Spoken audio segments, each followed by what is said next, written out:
Hey, good morning, good afternoon, good evening, wherever you're tuning in from, wherever you're watching from, or wherever you will be watching from.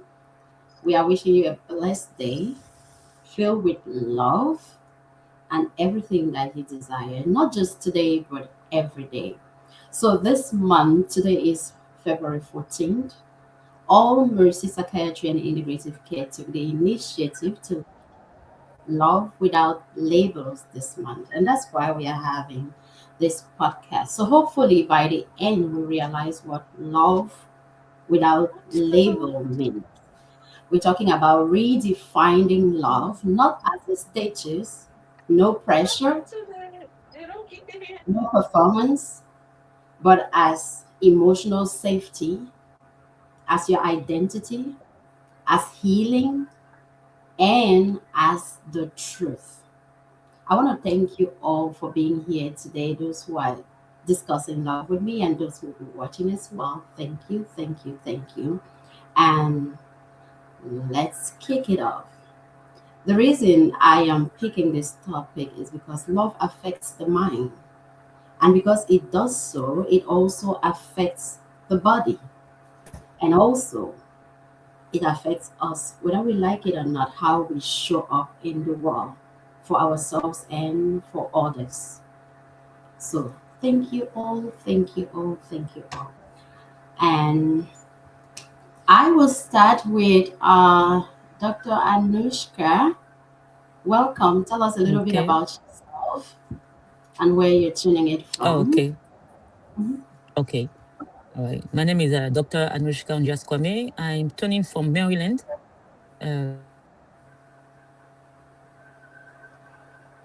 Turned entrepreneur. I've been a pharmacist for almost 20 years, and now I am an entrepreneur in health and wellness and AI healthcare, and I'm a Mhm. coach. Cool. I'm originally from Gabon, Mhm. but the funniest part is I was born in Canada, so I'm Canadian too. So I was raised in Gabon, born in Canada. I'm a US citizen because I went to school here, and I'm married. My husband is from Ivory Coast. So I have a health and wellness center in Gabon and Cote d'Ivoire, And you have a Russian name. and I have a Anush. Russian name. So I want to thank you so much for inviting me to this platform. I feel honored. Thank you. I am very honored that you took your time to spend time with us today. I am so honored and I appreciate you all. I will go to Tolu. Tell us a little bit about yourself and where you're tuning in from, please. Thank you, Dr. Mercy. So you rightly called my name, Julu. Don't go all the way. It's longer than you call it. I usually just give you the 50% so it's easy and you don't bite your tongue while you're trying to get it straight. I am Tolu. I'm originally from Nigeria.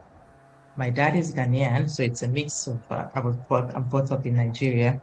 Um, I'm currently in Lisbon with my family, married with two amazing girls, growing every day. I like to call myself a people builder, an identity coach. And that's because I'm on a mission to build whole people. There are too many people out there building lives based on things, circumstances, titles, which is why I really love the theme for today. Mm-hmm. So I'm on a mission to help people take the labels off and really define who they are, like who Mm-hmm. they were meant to be, and live a life of purpose, a life that has a meaning, and a life that is impactful, that brings fulfillment and joy inside and outside, beyond social media, the real life becoming an impactful one. So I work with people, I work with leaders, I work with organizations to ensure that one day at a time, we're making the world a better place. And I'm happy to be here today. When you say you work with leaders, I hope you know Yes. that includes you as well. You are the leader as well. So thank you so much for being here today. And I want to go to Danielle Brown. Please introduce yourself. Tell us a little bit about yourself and where you are tuning in from, please. Good morning on Good. this fine, beautiful Valentine's Day. My name is Danielle Ross Brown. I am currently residing in Fort Worth, Texas. University of Michigan.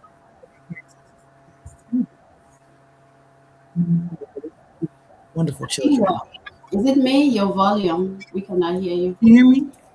Now we can. Can you hear me? Yes, now we can. Awesome. What I was saying was I reside in Fort Worth, Texas. I've been out here for the past 10 years. I am currently from Lansing, Michigan, and I am a mother to 11 glorious, beautiful, wonderful children. I know. The melanin is melanin. I have 9 boys and 2 beautiful girls. I'm also a senior fraud analyst for a well-known That's making me hot already. a senior fraud analyst for a well-known bank for the past 10 plus years. I'm also a motivational speaker. I'm doing the motivational speaker, of course, with my kids and with whoever, needs it. I just do what I can online. So I'm a semi-net content creator, Facebook, TikTok, Instagram. Mhm. Just your all the round lovely girl. That's me. That's a lot of love to give to 11 children. I don't know how you do it. Absolutely. Kudos to you. Kudos to you. It is not easy raising one child, not to talk of 11. God bless you. God loves you Thank so much. you. God knew you have all the love to give, and He gave you Right.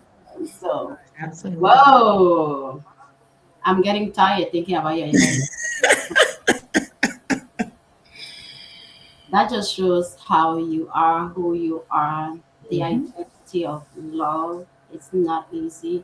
And thank you so much for spending this time. Yes, thank you for having me. So very excited being here.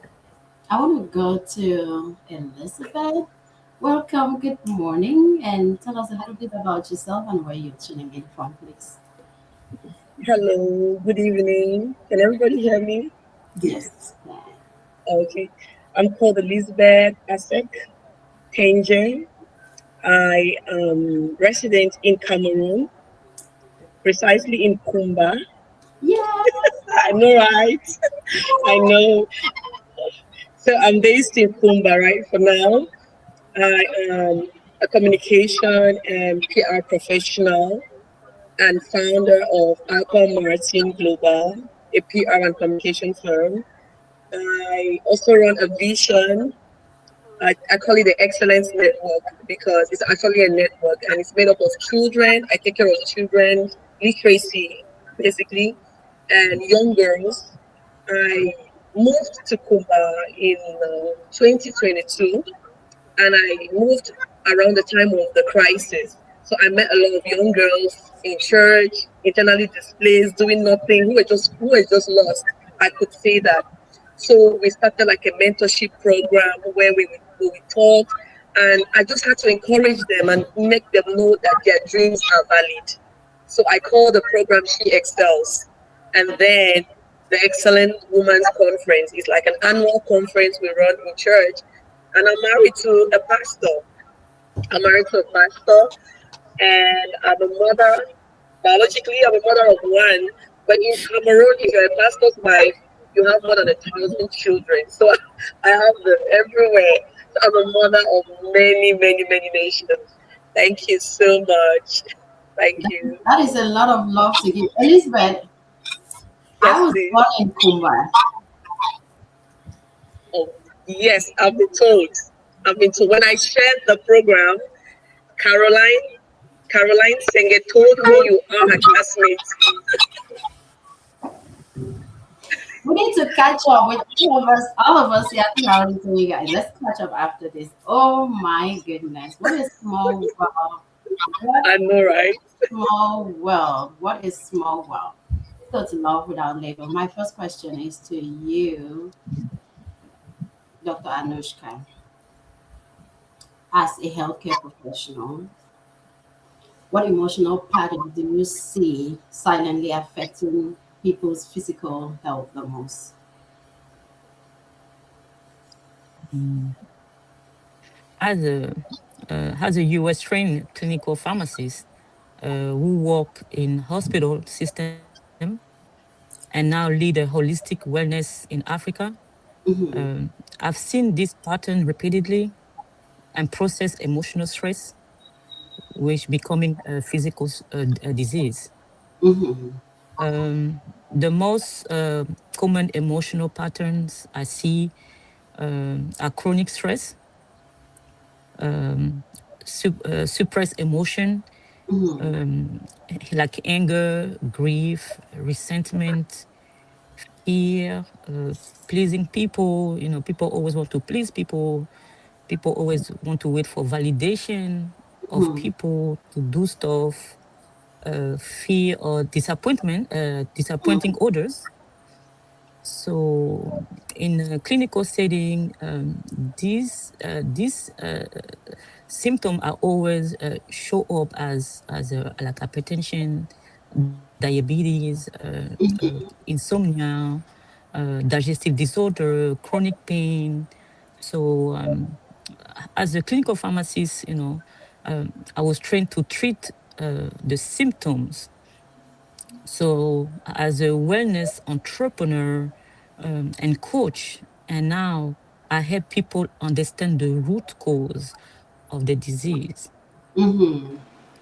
So, for that question, that's what I Yeah, think. let me go back when we are talking about the physical health and Mm-hmm, all that. mm-hmm. Have you noticed that this physical health can lead to emotional health, causing some relationship issues as well? And it just started as physical health. Oh yes, of course, absolutely, absolutely. Um, Relationship stress is one of the most underestimated health crisis. Mm-hmm. People should always pay attention to, persistent fatigue, even after rest, Mm-hmm. burnout, headaches, chest pain, palpitation, gut issue, weight gain, Mm-hmm. disturbance, Mm-hmm. lower immunity, and when your body start when your body start reacting every time you think about someone, every time you think about something in a negative way, like anxiety, Mm-hmm. that's not weakness. It shows that the body is weakening. We have a hormonal imbalance, and that leads to to disease. That lead someone to get sick. So our nervous system does not feel safe when the relationship are unsafe. Yeah, I'm glad you talk about the nervous system because it is like that alert that we have, and Mm-hmm, sometimes we mm-hmm, just ignore it until it just mm-hmm, goes so bad that we are not even able to come back from that. I'm really mm-hmm, happy you talk mm-hmm. about that, Yeah, and there is always that connection. If your physical connection. health is deteriorating, of Yeah. course, it will So affect your emotional health. And I want yeah. to go to Pastor's wife, Elizabeth. Let's see about these questions in faith communities. Why is relationship struggle, like, why is it often hidden behind? It's like when you are believing in God, you are in church, you are in that realm where it is a lot of spirituality in religion. Why is that struggle that it always feel like I'm fine, we never get to accept that we are not fine?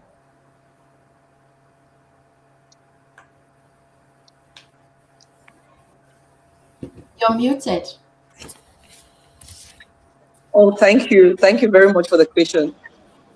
So actually the word is not we are fine. The word is it is well.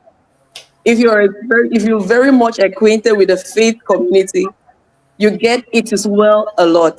Mm-hmm. And I'm going to answer that question. I've been married to a pastor for 11 years. So I know what that is.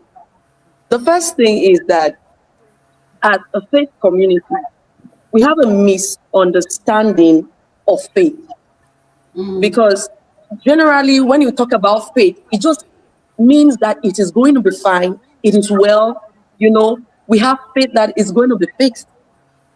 So nobody really wants to come off as falling short of the standards, because we have uh, an expectation of reputation that we Mm. have built around this faith community. Another thing is the fear of judgment. How will people feel, or how will people react when they hear that the pastor and his wife, or a brother in church and his wife, are having an issue? So rather than bring it up or bring it out, we rather, send it under the rug and say it is well, it is fine. So we are fine. Everything is fine. Becomes a Everything is it becomes everything is a fine. performance. Yes. And I would say, lastly, I would say the next thing is that the last thing I would say is that most of our spiritual leaders are not trained professionals in marital counseling. And whenever we have these issues and we meet them, they will give us their own, like what they can say. Some of them are trained, but not all are trained. Mm-hmm. And when someone is not professionally trained, they might not have all that it takes to handle certain situations. So when you go to the pastor one time, two time, and maybe the advice, the tips he's giving is not working, okay, let's just keep it, and we'll tell the world that it is well. So I think that these are, and in the church, we don't have safe spaces. I could say that the church is one of the places with the least level of integrity when it comes to keeping information. So you don't trust the next person sitting by you, because you're afraid that your problems could be brought up in a prayer meeting, and you don't want that. So rather than share with somebody who might bring up that problem in a prayer meeting, I'd rather keep it to myself and say it is well. We are fine. We Everything are is fine. fine. Yeah. Because I think in faith communities, people just wear that mask, we are fine. And like you said, fear of judgment as well. Like if you are in church, or you are a faith leader, or you are this Christian, it feels Mhm. like you are a weak person. It feels like you're not allowed to have that human experience. You just have to be fine all the time. That is Yes. sad, though. That is sad. That is heavy. And that is what love without label is talking about. We need to love without labeling. Just feel the natural love. No pressure, no performance, no masking. Still being human and feeling safe at the same time. And I will go to Tolu for this one. Being a people builder. Thank you for what you do. How does identity, how does identity confusion show up in romantic relationship, especially that you've worked in that field for so long? Challenging circumstances, being with people, trying to create the best versions from themselves. What do you say Mm. about this one? I think this is a very interesting topic, which I have seen show up in, and I like romantic relationships, not just marriage, right? Relationships between boyfriends, fiancés. You see people getting married every time, and you wonder, should you even have gotten married if not for the label that, just I want to be a Mrs., I want to be a Mr.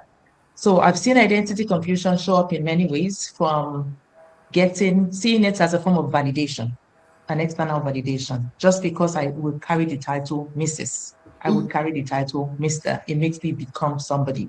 So I'm connecting myself to my better half. Does that mean that I am the other half that is not as great? What exactly does that mean?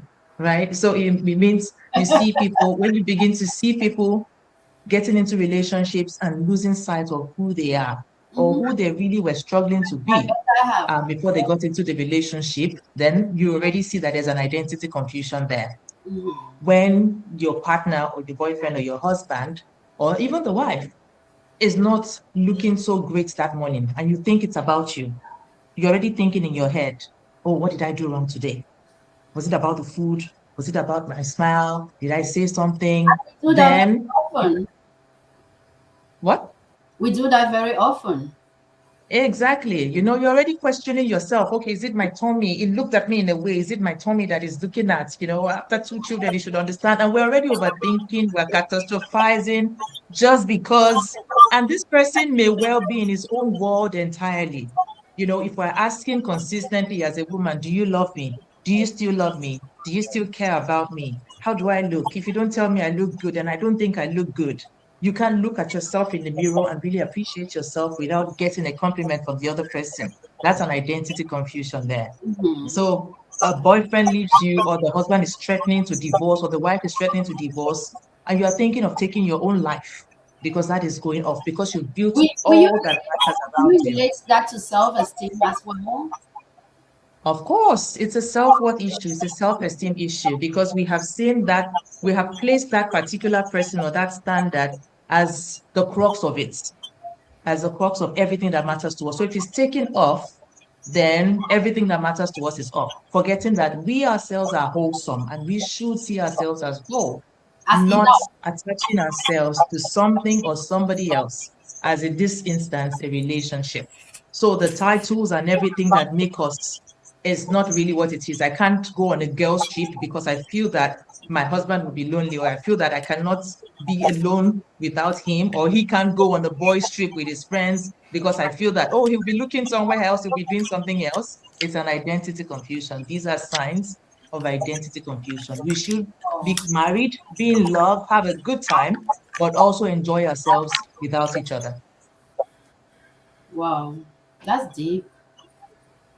That's deep. And Which is part of that's also fall into the red flags. One of the what we call controlling or jealousy tendencies. yeah, yeah. Especially like she said, not knowing your own self-worth too. You immediately think that person is not talking today because of something that you did, and it may be something that they are going through, or your mind already go to 100 places instead of you standing in your own true self of who you are. And let me stay with you, Danielle. Thank you for being here today. Thank you for having me. As a senior fraud analyst, you deal with deception professionally. How does emotional deception show up in relationships as well, not just the professional ones? How does emotional relation deception show up in relationships? Emotional deception shows up in relationships as patterns. What a partner feels, what a partner wants or does, and it does not match or align with what they presenting to you. I often like to call that, well, like, just to piggyback off what doctor said, that mask off. Mm-hmm. The person comes and meets you. I don't like when they have that. I call it a cheat sheet when a man or a woman is asking that one question: what is it that you look for in a woman? What is it that you look for in a man? What is it that you like? And even though those seems like just normal common questions, I call it the cheat sheet because without us knowing it, that person is trying to deceive us and telling us what it is that we want or looking for while they got this mask on because they're not truly showing who their true selves are. They're trying to deceive us by trying to get whatever person that they're trying to pursue Mm-hmm. to saying like, hey, this is what I am. You found, hey, what you just said, what you're looking for, I'm right here. That's deception. Deception is not matching up and aligning what that person is portraying. So when that mask finally comes off, that person's like, oh my, who is this person? Right. Mm. But they're stuck because they're still going back to that honeymoon phase. Like, I want the person I fell in love with. So let me just stick around. Maybe they'll show themselves again without them intellecting, thinking like, this is who this person truly is. Mm-hmm. I need to exit stage left. Mm-hmm. And So that's I want to stay with you, Danielle. Mhm. Thank you for that insight because you're like, okay, what is it that you're looking for in somebody? And when I tell you what I'm looking for in somebody, you start behaving like that person. And maybe that's not who you are. But Mhm. because you know that's what I'm looking for, you want to show me that version. But I want to stay with you on this one. You talked about red flags. What red flags do people ignore because of feelings? With love without labels, why All Mercy talks about love without labels is because I don't just want us to see love. Right. I don't just want the show, the facade. I want us to feel emotionally safe. And with Mhm. feeling safe, sometimes, even though we see it, we feel unsafe, we still make excuses. I want to stay with you, Daniel. What red flags do people ignore because of fear? So before I answer that question regarding red flags, because that's the top tier, and I'm sure when you guys interact on social media and you see something that you don't like, people in the comments will say what, or they put the emoji red flag, red flag. But nobody is taking initiative to those red flags. Mhm. So Lauren Harvey, is that her name? Steve Harvey's daughter, who, she dated Future. She dated all these nice musicians, actors. But people want to mix that up of calling her the 304, that word. I don't look at that because she's exploring. Mhm. She dated this person. This person had some red flags, I'm sure, that she didn't like. I don't want that. On to the next. People don't normalize dating other people to see if this is your person Mhm. because people's too busy worrying about what they're being called. So Mhm. some of the red flags people tend to often ignore is intense feelings like love, um, infatuation, Mhm. um, hope, Mhm. create rose-colored glasses. To elaborate more of what I mean, rose-colored glasses, such as leads into rationalizations. Mhm. Like they're just like if you're trying to y'all call your new significant person that you're trying to pursue. Oh, they're busy, or um, maybe it'll get better. It's like you're trying to put yourself in a positive. You're trying to make yourself feel like, hey, this situation that is showing all types of red flag is normal. So let me be positive. Let me be hopeful. Right. Sweetie, the present and season Danielle now, if I could have told young Danny what I know now, I would have been the new Lori Harvey. Because I was that girl that grew up off on the Disney channels, the fairy tales, the princess. I want the magnificent broad shoulders man that comes off on a white horse. In Mhm. this time, not necessarily a white horse, even Mhm. though we got those in Texas, but the white horse era is like coming in and saving the day. Oh, I broke my nail. Here, I cash you up $100. Mhm. Go take care of yourself. Oh, I got a flat. What do I do? My car's in the shop. What do I do? People tend to ignore those red flags because they're looking at on the TVs, and Yeah. instead of knowing like behind the scenes to what gets there, what got them to that person, it's like they fast forward all the A, B, C, D, and they just want to go straight to Z Yeah. because they want to feel that love. So Mhm. they're doing what they can to ignore the red flags, and they just want to feel love. They want to feel wanted instead of taking initiative of when Yeah. you skipping those steps. I'm glad you say that. I have seen some red flags too over time and working with a lot of people. Some people will just ghost you after a while and they come back with excuses and you help them create those excuses. You don't see that it is a pattern. Right. Some people will tell you some inconsistent stories like, oh, this, and you're seeing that the stories are not adding up, but you Hmm. keep ignore thinking it will get better. And some And, people and, are and I'm and I'm glad you touched on that, Dr. Mercy, because that's again that part that falls into deception, the yeah. red flags, and Mm-hmm. people when that person is giving that other significant other them stories, that's also on their end trying to see like how far can I go? Yeah. Yeah. Because that whole saying, a Yeah. person will treat you on how you allow them to treat you. So if you Mm-hmm. allow them to push you over with those excuses, they're going to keep doing it until you stop it. Yeah. and and you have to address it instead of ignoring it. And some Mhm. people will take disrespect over and over and over, and they say, oh, it's funny. It's not funny, it's hurting you, it needs to be addressed. Some people will just blame each time something happened in a relationship. He just jump to blame you, or you just jump to blame him, and you forget that this person is not being accountable. They're just shifting the blame. And that is a Yeah, big red flag, because it will develop a pattern. Some people rarely talk about this. Financial secrecy is a red flag in relationship that people don't talk about. You want to spend your life with this person, but you don't know their financial status. And it happens over and over again.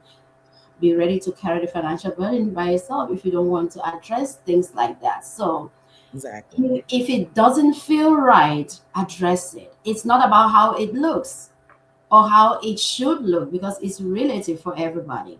But the common denominator here is, if it doesn't feel right, it needs to be addressed. Stop labeling love. We don't want any labels with love. I'll go back to Dr. Annouchka, and can we already have to Dr. Annouchka. Can innovation, since you're doing AI and Yes. all that, can it replace human connection? No, no, it shouldn't. It shouldn't replace a human connection because AI No, is you said it powerful. should not. You said it should We not. live. Can it replace?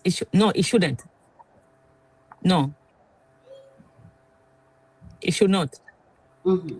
No, AI is powerful.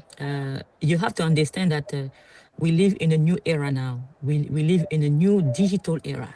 Mm-hmm. It's the AI era now, and people are still ignoring AI. AI is powerful, but as AI healthcare startup where Mm-hmm. I'm building an AI power a software on pharmacovigilance and drug safety. So AI can be used to improve medication safety. It can reduce Mm-hmm. human error. It can educate patients, scared prevention and access to care. But AI can never replace human connection. And here the distinction: AI can process data, but Yeah. human process meaning. AI is data. Human is meaning. Mm-hmm. AI can predict patterns, but Mm-hmm. human creates the trust. Yeah. So AI can inform, human heal. Hmm. So in a healthcare, And I want in to a add that healthcare, human bring feelings into the connection. yeah, bring a feel connect. Yeah, right. Mm-hmm. So AI can inform, but human bring the feeling. It heals, right?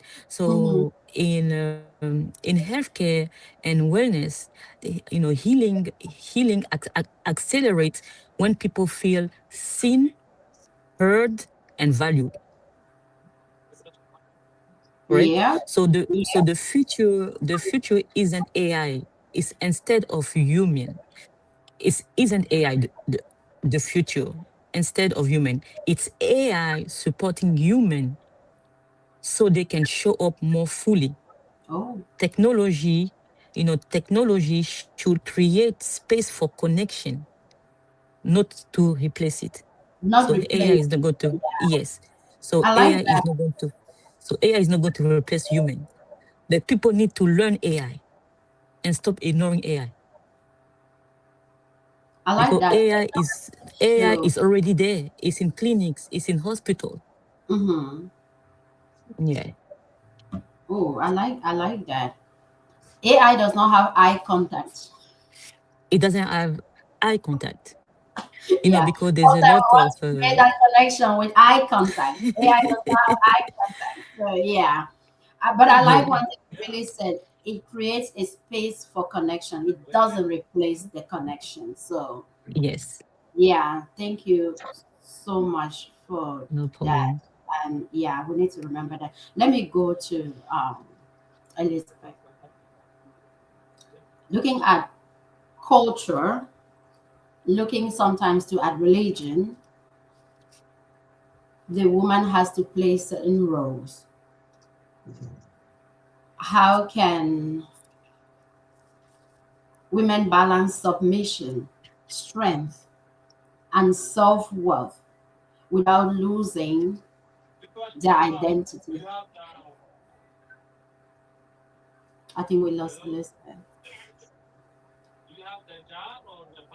Yeah, Elizabeth, you're muted, Elizabeth. Okay. So, all right. My question is, how can I think network is disturbing.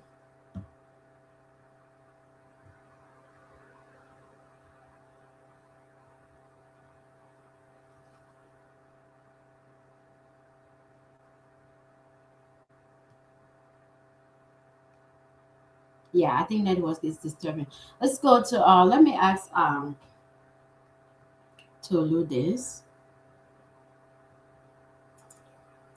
Why do you think people abandoned, I don't want to say lose their identity, but why do you think Tolu, people abandon their standards when, oh, I'm in love? They just, yeah. Hmm. I think this is much more deeper than standards, actually. I Mm-hmm. want to refer it to a saying by the late Miles Monroe. It says, where the purpose of a thing is not known, abuse is inevitable. Ooh, So if I don't have a why to which I live my life, if I don't have an idea of where I'm headed, if I don't have an idea of who I am, mm-hmm. then anybody who approaches me is amazing. Anybody who says I love you is the best thing that ever happened to me. Right. So if I'm abandoning my standards because I am in love, it's because I never really had a strong why for which that standard was aligned to in the first place. Because if I had a strong why, then I would be able to attach that why to the values that I would set in place, Mm-hmm. to how I want to be treated, to the kind of life I want to live, to the kind of environment that I want to live on a day to day, to the kind of way I want to raise my children, to the kind of way I want to be treated or spoken to or addressed, either in private or in public. So Mm-hmm. when people abandon their standards when they fall in love, it's because they never really had that strong purpose. They were never really purpose oriented. They never really had a goal. They just wanted to be in love, get married, and just be happy ever after. Not really knowing that there's more to life than that. So when they see that man or that woman that comes, then the standard of, oh, I should be treated like a queen or like a king, Mm-hmm. it just goes off the rail, right? The standard of being respected or being able to pursue my dreams or goals, because we've seen people just let go of all that is set for in life because Mm-hmm. this said person thinks that they should be otherwise, or they Right. should comport themselves differently, or they should become as thin as a broom, or they should be whatever it is that that person Tolu, envisions, losing full sight of experience, themselves. Tolu, with your experience, Tolu, I want to ask you this. Do you see women losing their standards more after they fall in love, or do you see men losing their standards more after, or it's a balance ratio? What do you think? I don't think it's a balanced ratio. I think I've seen more women, more than men, actually. I Mm-hmm. think I've seen more women than men. I've Yeah. seen more women. I've seen more women who were much more confident and became something else, falling in love. I've seen more women who were vibrant and became something else when they fell in love. So I think if you look at the data, I would say it's more of the women than the men. And it's also societal, right? In terms of how the gender is being placed and, Yeah. and all of that comes with it. Family backgrounds. There's much more to it. It's more deeper than the surface level. Mm-hmm. So women, let's not lose ourselves in relationship. Let us still know who we are, the substance that we carry to the table, the value that we add, the worth that we bring in the relationship. Let us value that enough not to lose ourselves, please. It is sometimes we are thinking that we are not valued anymore. Sometimes Mm-hmm. it's also because we have not seen our own value for that person to even value us, because Absolutely. it's nobody's chore or space or duty to honor what you don't honor. And if that person is trying to honor themselves, then honor you, that becomes a burden. First, honor Mm-hmm. yourself and remember who that person met. Do not lose that. Don't ever lose who you are, who you were, or who you want to be. I will go back to Elizabeth. How can women balance submission, strength, and self worth without losing their standards, like we are saying? Especially as we are talking to Lu, the researcher, and all said that women are more inclined to lose their standards after they fall in love. How can we balance that, Elizabeth? You're muted, dear. Ooh, network is not doing her a favor where she is. Oh, Um, yes, we can hear you now. Sorry. okay, so I would say that balancing submission, strength, and self worth doesn't really start with submission. It starts from identity. There's no problem with submission. There is no problem with self worth. There is no problem with strength. If identity is right, if you know who you are, Mm-hmm. if you know what you stand for, if you know your values, you won't have a problem submitting. And that's where I would say marriage counseling has a very important role to Mm-hmm. play. Let me use an organizational context. Mm-hmm. So I work with a local NGO. I could say we are implementing partners. Now, what happens? This is like the line, the flow of work. So governments and foundations fund international NGOs, Mm-hmm. who align to their mission, to their values. And these international NGOs also look for, due to localization, look for example, for local partners, implementing partners who also align. The fact that there are all NGOs doesn't mean that you can work with any one of them. Do we understand? There are NGOs or there are organizations that do not align to who you are. For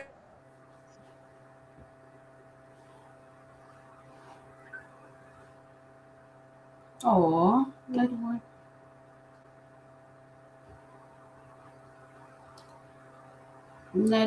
Network. Sorry, guys. To all those who are listening, we see your comments. We'll try to answer some of the questions before we leave. Thank you. Thank you. Continue. Let us all love without any labeling. I will go to Danielle right now.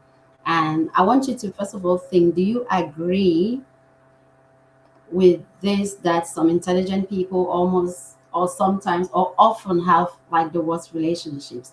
And if you do, then why do intelligent people fall for unhealthy relationship dynamics? What do you think?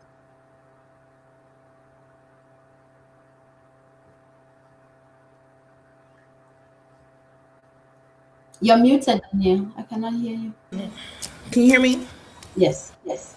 Mic is on. Yes, yes and no. Yes, intelligent people can fall into unhealthy relationships dynamics because cognitive smarts do not guarantee emotional wisdom Ooh, ooh, ooh, ooh, ooh. You can or yeah. or immunity manipulation. So highly intelligent individuals tend to over analyze.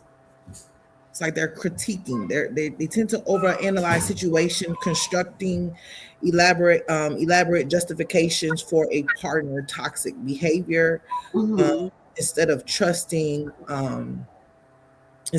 their own instincts. Mm-hmm. They're more they're more they're just more on the analyzation side. The one so yes, when I say no, the other half of the other half of the intelligent people being in unhealthy relationships, the I say no on that part because they must have been through they must have endured what they Yeah. were realizing. So they went through that. When they trying again, you may have some that's taking a different route, but you may Right. have still those intelligent people that's still doing that analyzation instead of going with that instinct that's already there. Mm-hmm. And I will add that also because attachment bypasses intellect. Hmm.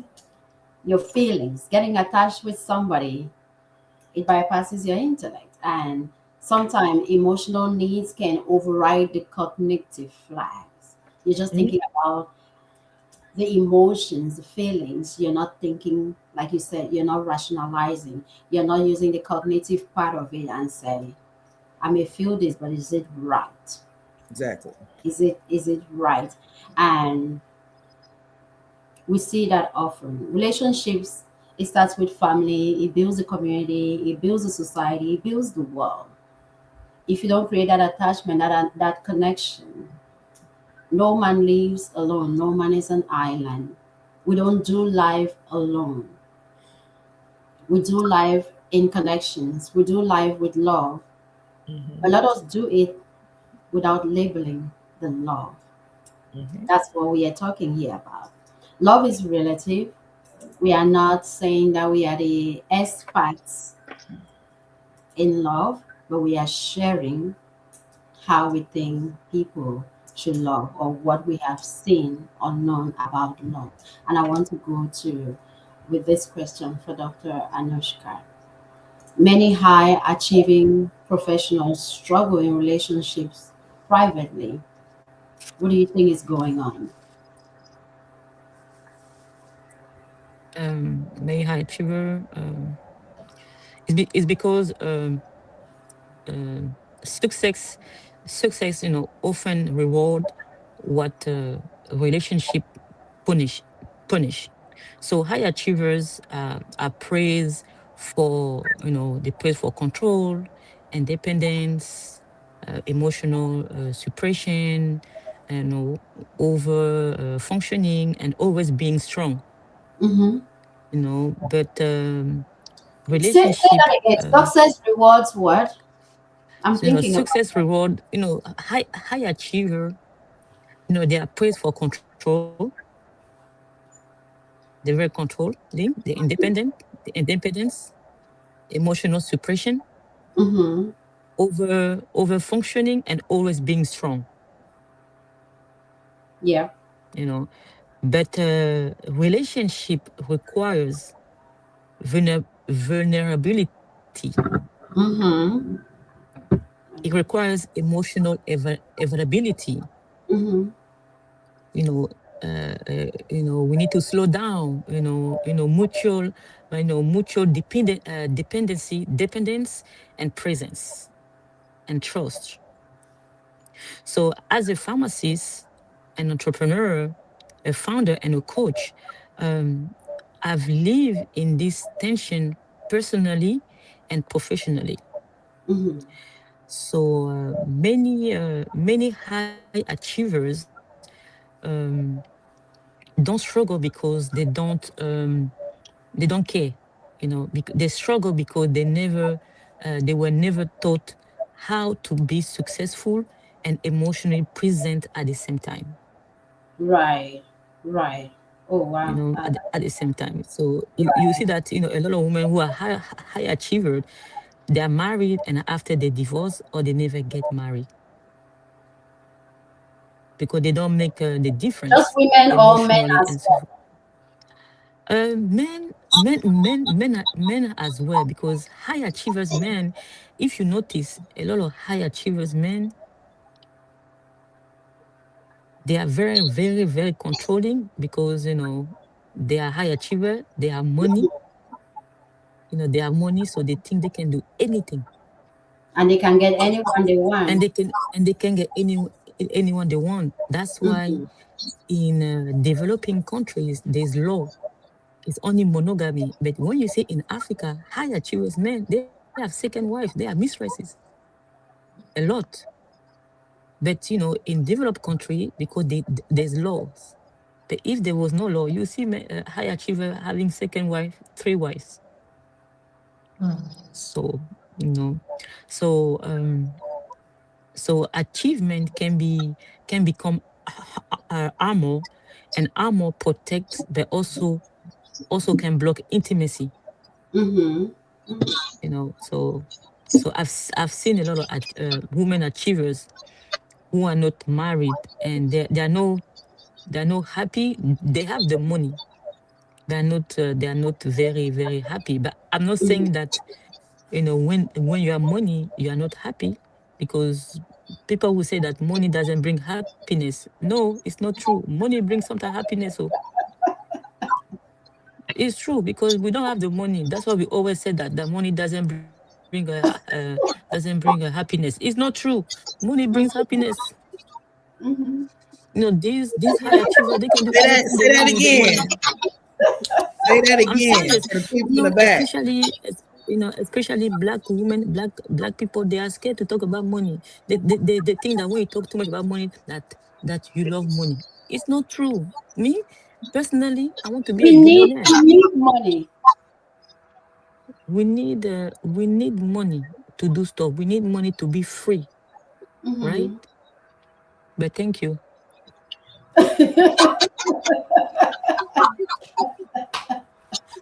Let me catch Elizabeth while she is here. But that's Is another subject. that's a we're gonna do another subject on that, Dr. Annouchka. We are We definitely talk gonna about love. We talk about Mhm. money after. Yeah, we're gonna do another one on that. Thank you. Elizabeth, what does love without label mean to you as a Christian? Okay. Thank you. And pardon me again. It's raining here, cats and dogs, and the network is really, really bad. We So appreciate you trying to stay connected. We appreciate that. Hmm. thank you very much. Thank you. So love without labels in faith-based communities. I would say that it's loving as Christ would do. How would Christ love someone, you know, without a tag? I was listening to a podcast the other day about labels, being married. Oh, she's married, she's this, she's that, she's rich, she's from this family, he's from that place. And all of those things are labels, whether we acknowledge it or not. And when we talk about love, now I'm going to shift a little from the erotic love, and I'm going to put it down to agape. It's simply loving people for no reason. Whether social status, Oh, connection, I know. whether they fit in your context or not. So Mm-hmm. just loving people as Christ would love them. Mm-hmm. And another way I would put this is love without label actually defining what love is. Now, okay, now I'm talking, this area is because I try to answer this on two fronts or on two Okay. sides. One Mm-hmm. side is actually loving people as Christ would love them. Now, love without labels. Hmm. This one, I don't know if it applies here, but in a Christian context, we actually need labeling when it comes to love. Now we're talking about relationship. Well, it like, who are we?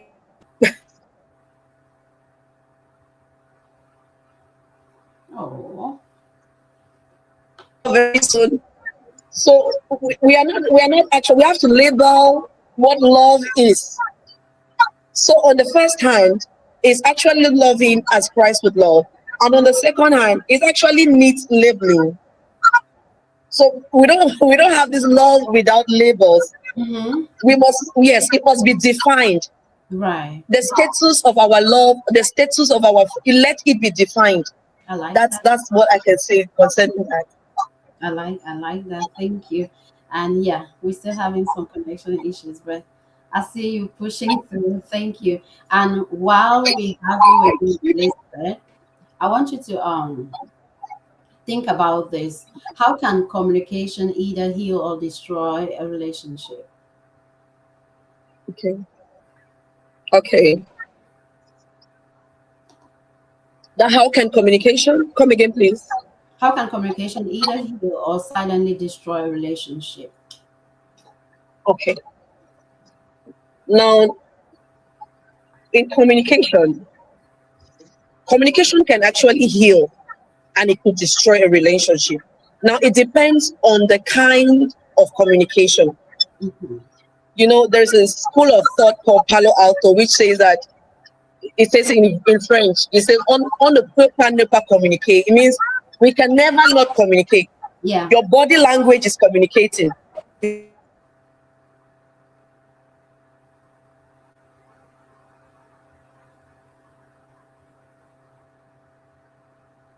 Oh, Lord.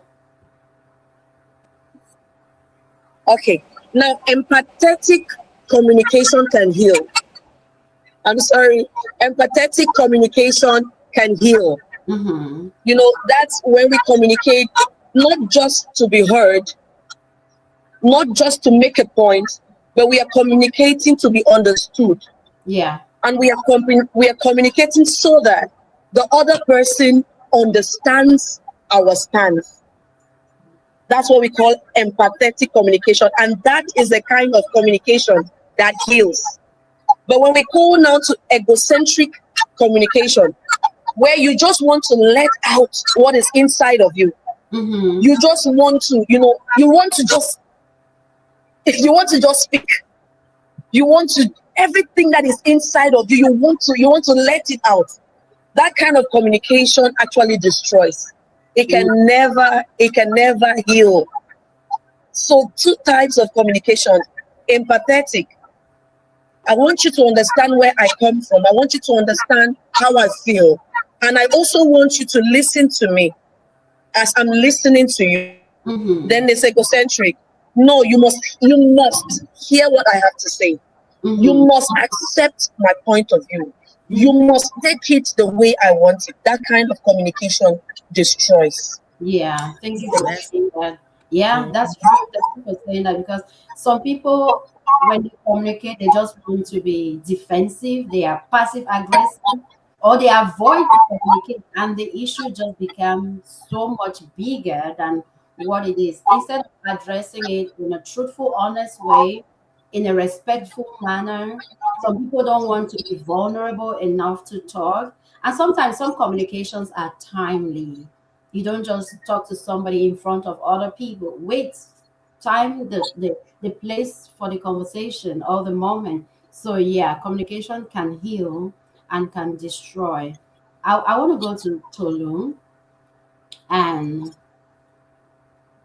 sometimes in relationship, Tolu, we are thinking that, oh, if I do, he or she is gonna leave, or if I say this, he's not gonna be there or she's not gonna be there. How do boundaries strengthen love rather than weaken it? Hmm.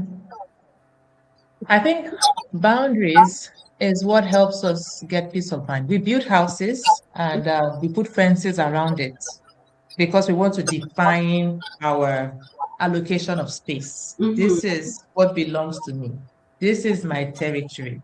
This is my house. So it Mm-hmm. defines my place from my neighbor's place, right? And I might love my neighbor. I can see my neighbor every morning. It can even be my brother or sister.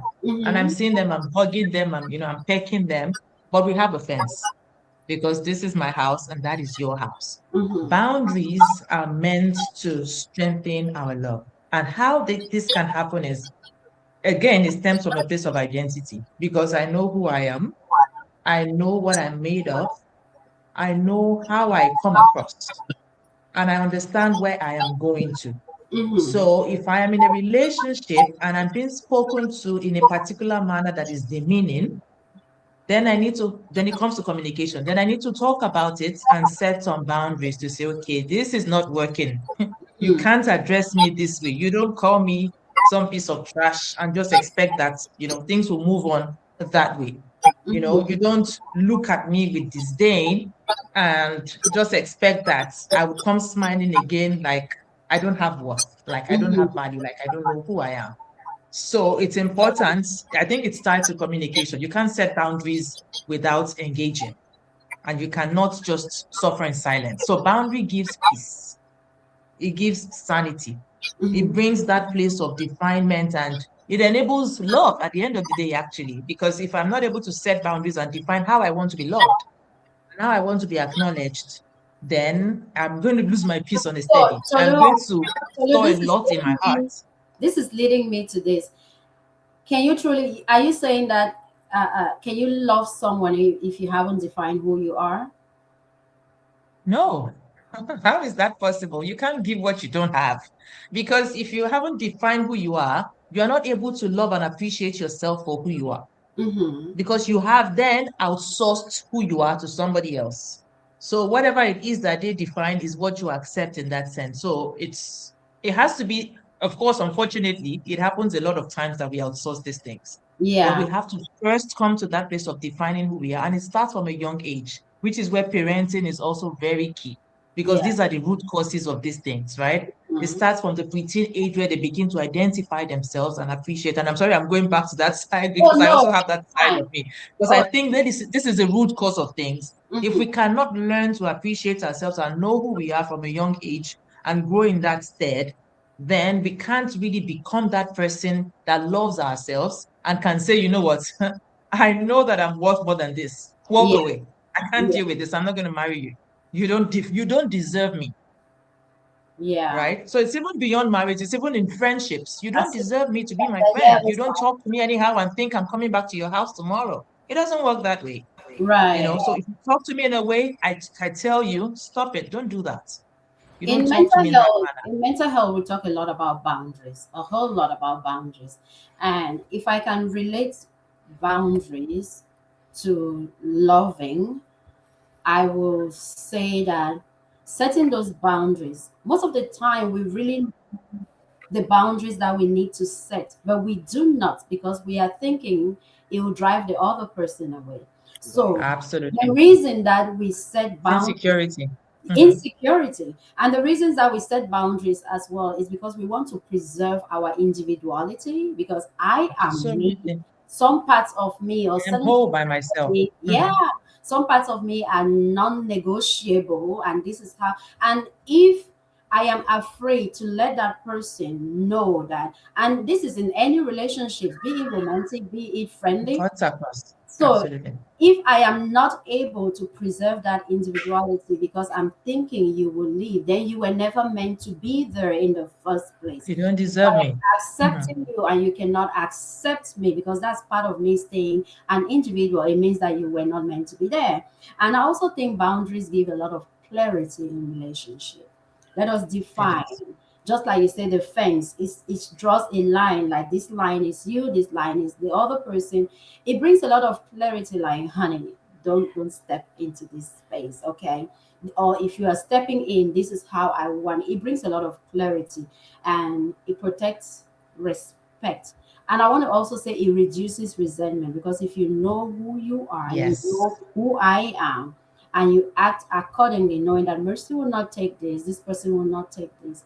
We try to work within those boundaries to reduce resentment. And this is where I want to ask you, Danielle, when you're thinking as a fraud person, because with boundaries people can just act like it is not there and just fraud their way through. And not only that, means lack of trust. Can someone verify trust without becoming paranoid? And what does emotional fraud looks like to you? You deal a lot with professional fraud. How does that connect when you're thinking about professional fraud? How does emotional fraud connect? Is it trustworthy? Is it verifiable? What do you think? Verifying, you said, how can someone verify trust without being paranoid? Mm-hmm. Um, Verifying trust healthy involves Mm-hmm. observing, Mm-hmm. observing the patterns over time, Yeah. while prioritizing open communication. And Mm-hmm. I'm very big on communication. I say that with my significant other. I say that with my children. I say that with whoever I am talking to. Mm-hmm. Uh, uh, and my favorite words Because are sometimes we become paranoid. We're thinking, is it just me? You're seeing something, but you're covering it up. Is it just me? Is it right. just me? Mm-hmm. So this balance caution with connection, preventing paranoia by focusing on mutual growth rather than control. Mm-hmm. So in relationships, and this doesn't necessarily just have to be the opposite sex. Yeah. This could be with Friend. friendships. Mm-hmm. This could be with children. This could be with your coworkers, your Mm-hmm. peers. Mm-hmm. I had to learn boundaries in motherhood because I'm always making myself available to my husband, available to my kids, With 11 available to children. everybody else but me. Oh, yeah. To where I thought, and this is my perspective, I thought setting boundaries, that's something you just do with the opposite sex, the person that you are engaging. But boundaries is with everyone, Mm-hmm. parents, kids. So with my kids, because they love to bother mommy when she's relaxing or trying to. When they coming to me trying to talk to me while I'm asleep, I say, what are my eyes doing? They're closed. Are you supposed to talk to people when their eyes is closed? No, ma'am. You just passed the whole parent. Yeah. Don't bother my peace. Mm-hmm. Setting boundaries to where I hear my kids coming. I close my eyes. Shh, shh, shh. Mom, sleep. Mom, sleep. We can't. She's setting boundaries. Can't bother her. At least they know. Yeah. They know that word boundaries, Mm-hmm. accountability. Mm-hmm. So my favorite word is balance. Before when I was in the talking stage with my husband, I told him off the top, I don't like to use the word try. If I use the word try in any relationship, meaning, oh well, I'm trying to do this better. I'm trying to do this. I'm trying. For me, the relationship is over. Because if I have to use try, that's like a kryptonite in my brain. It's not going to work. Because what am I trying for? Mm-hmm. What are we trying? What are we doing here? By us trying, is it going to help? I'm the type that I'm not going to keep doing the same method, trying to thinking it's going to give me different results each Mm-hmm. time. So that's with that. And then the other question you said What what does does emotional fraud look like? hmm emotional fraud it involves someone's deliberate manipulating another's feeling for personal gain often in relationships. Mm-hmm. Let me elaborate that more for the people in the chat. Like, Danny, what you talking about? Mimicking genuine connection while hiding their true motives. Like money, Mm-hmm. control, or ego boosts. Mm-hmm. I am my father's child. I deal with all types of different people on an everyday basis. So you have everyone's but relationship is different. You have a couple over here where it's the man that takes the control. You have this couple over here where it's the woman that takes control. This woman lost her spouse. I don't know what's going on because my husband took care of this. My husband took care of everything. Right. So when I come to that ego boost male that feel like, oh, I talk to my wife, and when I raise my wife minds me. No, baby. When you come to Danielle Brown, I'm gonna handle you respectfully. Mm-hmm. Just because I'm a woman, you're not gonna sit and talk to me any kind of way. I just set a boundary with that person. Right. Thank you for that. I want to acknowledge some of our so much chat. Sorry we will not be able to answer your questions today. We're out of time. Shalini, thank you.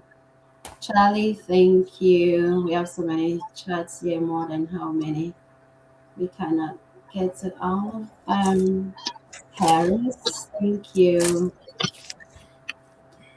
We'll answer your questions. Ali is there, thank you. We'll answer your questions then after the podcast. Any final words for any of you? Danielle, give me a final word. If there are any whether young, old, you're trying to get in the dating game, because I do have two friends who are trying to get back in the dating pool, and they call me like, Danielle, am I overthinking this? Am I not giving a chance? Because they are scared of the dating world right now. It is scary out there. Just be yourself. Find yourself first before you can love yourself. You can't love someone and feel like, let me get in a relationship with someone and try to identify myself by loving someone else. Mm-hmm. Because if you're in a relationship like that, you're going to start leading that person and copying that again, that mimicking word. Mm-hmm. So pray, go with your instincts, and love without labels. I always friendship is a top tier. The person I've been with for the 10 years and gave me 4 more kids, we were friends. Because I said to him, you're Right. handsome, but you look like you keep up some stuff. Right. But So we much. became friends. So love is beautiful. Love is patient. Love Mm-hmm. is kind. It's Mm-hmm. not boisterous. And if you come across somebody who's giving you all of that negative, walk away, keep your peace, live life, enjoy love. That's the best Yeah. way to go. Enjoy love and be ready to give love as well. And I want to catch Elizabeth. Love without labels, love with labels by defining your boundary. Give us a last word, please. Please come again. The network broke. I didn't get the question. No, I was saying, you said love with labels. Give us a last word, please. No, I didn't catch. I didn't catch that. No, I was saying, give us a last word for today, please. If Oh, I, okay. Thank you. Mhm. All right. I'm going to say that when we talk about women, we talk about relationship. The Bible says that wives submit to your husbands as unto the Lord, and husbands love your wife as Christ. Mhm. So submission is not even to the man. we are under a commission. It's like under a vision. When we get the vision right, we become partners in the vision. Submission becomes very easy because this man, we become a team. We become a team, and when you are a team and you are in the right vision and you both sign a contract in the right vision, you align and you are both aligned.